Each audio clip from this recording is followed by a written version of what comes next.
l'image du Sénégal?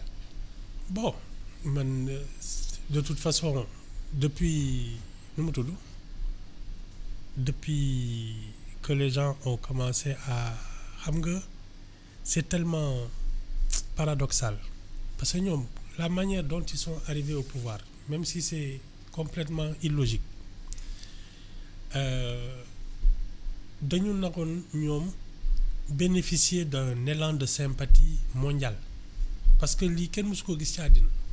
Opposant génn ci kaso bi ñu organiser ay élections, tu as 45 ans, tu te retrouves au bout d'une semaine au palais. C'est presque surréaliste. C'est fascinant. Mais ñoom, au lieu de marcher sur la vague, nga xam ne tu relances le travail ak yooyu parce que loolu fi jëlee ay Macky Sall. Économie bu demul fenn. On a beau dire oui les ponts les trucs ak yooyu, mais nit ñi, moi je considère que depuis 2016 ci un référendum ba la ñu topp politique bi defuñu leneen. di politique ba 2024. waaw 2016 di politique ba 2024. waaw. Alors yow la seule urgence est vraiment li fi la ñëpp doon xaaree mooy nga relancer l'économie. ñoom faf ñu arrêté ko et ils ont pratiquement pris le sens inverse de l'histoire. ñoom ñoo fi doon wooye ay ci démocratie ay liberté ak yooyu taxaw ci mbedd mi. loolu lañ doon xeex démocratie liberté. Ils ont fait complètement le contraire de ce qu'ils ont fait parce que chaque semaine ñu jàpp nit nga toog 1 mois wala 1 an ñu ne kii deful dara génne ko les arrestations arbitraires xam nga Mansour Faye fii lañ jël def ko ci kaso bi. mu ngi nii nee nañu ña ca nekkoon yëpp defuñu dara. Madiambal c'est le même cas. C'est tout. Mais ils sont en train xam nga les bailleurs de fonds là, l'une des conditionnalités justement de la confiance, mais c'est le respect des libertés humaines, liberté de presse, liberté, respect des droits de l'homme, accueil, une justice irréprochable. yooyu ngay am ñu mën di la toppatoo di la wóolu. Mais bien sûr. Mais donc c'est en train d'écorcher, comme je le pense, l'image du Sénégal sur l'international. Alors, à ton avis, où en est l'économie? L'économie du Sénégal. waaw est-ce que les affaires se su ma la rusul rek. waaw xam nga man damaa bëri kersa. su ma la rusul rek. te bokk ci 54%. su ma la rusul rek. dinaa ne l'économie est à terre. su ma la rusul rek dama laa rus rek. Boubs ñii ils sont allés à contre-courant de l'histoire.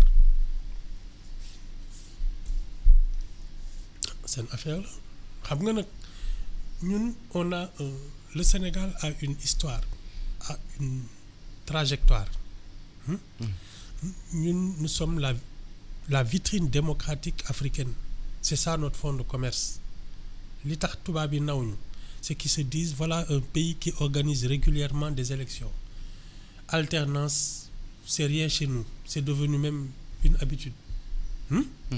Tu as des institutions qui fonctionnent, un État solide, en dépit de nos moyens faibles, mais l'État est solide, avec une administration qui est là depuis les indépendances.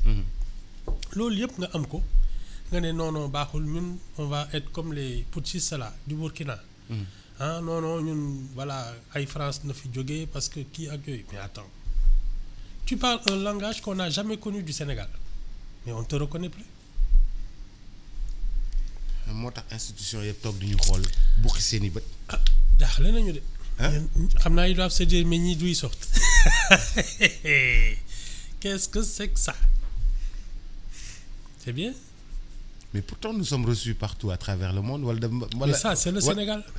wala non xam nga démb ba léegi courtoisie nga jël. C'est de la courtoisie. On nous reçoit poliment. C'est de la courtoisie. Non mais Boubs, non et puis ñii ils sont là que depuis moins de 2 ans sax. Donc mais ils ont encore sur eux le respect qu'on doit au Sénégal parce que c'est un grand pays.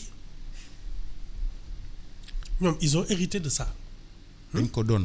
waaw dañoo doon respect bi nit ñi respecté Sénégal ci àdduna bi doon na ci Senghor. Wade doon na ko ci Abdou Diouf. Macky Sall doon na ko ci Wade. c'est ce regard qu'on porte sur le Sénégal qui est mooy li may wax rek. Nous on n'est pas un pays africain, on est un pays en Afrique. Ils ont hérité de ça. Léegi nag soo xamul li nga téye ci say loxo c'est un problème. yaa doon xëccoo nguur. mais Ibou, il y a des expérimentés qui sont avec eux. Pourquoi on n'arrive pas à les cadrer, à les accompagner? Mais Boub, je pense que c'est toute la, comment dire ça, crise bi nekk au sommet actuellement. C'est ça.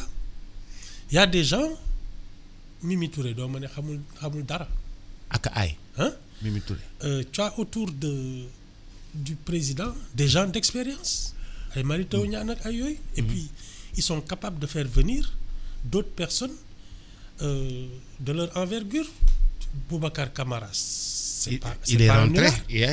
Hein? Il est secrétaire général du gouvernement maintenant. Non, alors il y a ces gens-là. Expérimentés. Waaw. Travaillé à côté de Wade. Et puis Boubacar Camara a transformé les douanes. Boubacar Camara a été avec Karim Wade à l'APIX, l'autoroute à péage et tout ça. C'est Boubacar Camara était là en train de baliser tout ça. Yëkkati nit ñi fay leen xaalis avec Aminata Niane avec truc teg autoroute bi nga xam ne moo gënoon a difficile recaser nit ñi. Ils ont de l'expérience ces gens-là.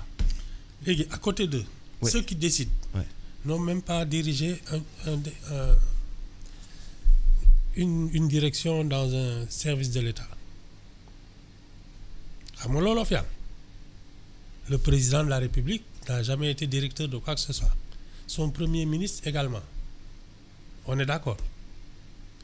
Wala li may wax c'est compliqué. Non, c'est pas compliqué. daf ma xam nga léeg-léeg nga wax mu def ma tuuti choc daal. moo tax ma damay taxaw. D'accord na. C'est ce paradoxe-là. Léegi nag soit tu acceptes que tu as des gens d'expérience qui ont comment dire ça, une tradition dans la gouvernance et tu leur fais confiance. Parce que Boubs kilifa xam nga ci lan nga koy xamee son casting. Les bons leaders, ils savent choisir leurs collaborateurs. Il faut accepter de travailler avec des gens qui en savent plus que toi. Parce que de toute façon, c'est toi le chef. Mais nag da ngay xam say carences. Et je pense que c'est ça la dualité au sommet. Je pense que le président de la République est en train d'infléchir du côté de la coalition Diomaye. Mooy ñooñu nga xam ne ils ont plus ou moins de l'expérience. Mais Boubs Pastef la preuve saa yu ñu yónnee proposition de loi ñu delloo leen ko ne leen fii virgule bi manqué na fa lay jaar na le. Pastef c'est pas l'académie hein. Ah voilà. Ces gens expérimentés là dafa mel ni Sénégal wala boog ñeneen ñi majorité bi gagné élection yi.